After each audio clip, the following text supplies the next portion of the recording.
You know, this time of the year, I always think about my grandma Dorothy. She died 2 years ago on April 9th, 2007. And the last spring of her life was a really great spring.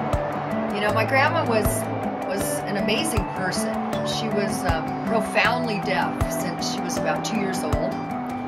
And because of that, she learned to develop her other senses. So she really had an appreciation, a really strong nose, sense of smell.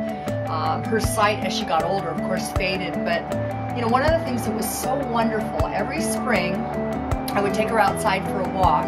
And, of course, as she got older, I would take her out in a wheelchair.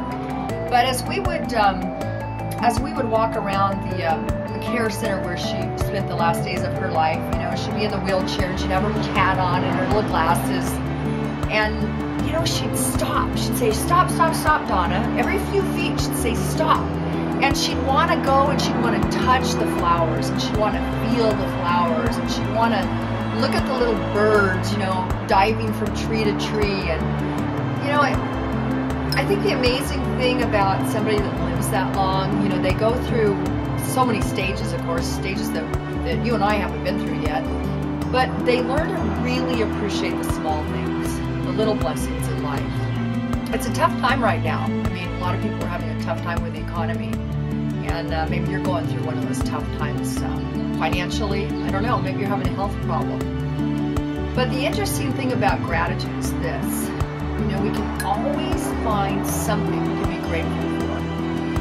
The flowers in your backyard. If you don't have any flowers, if you still have winter and you don't have spring yet there and wherever you live, you know, you can look at a tree, look at an animal.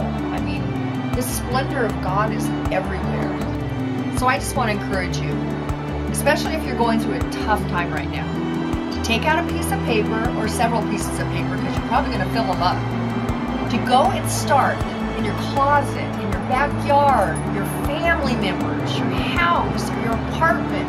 If you even have a house, you're ahead of a lot of people these days. I just want to encourage you to just stop and start appreciating some of the things that God has given you.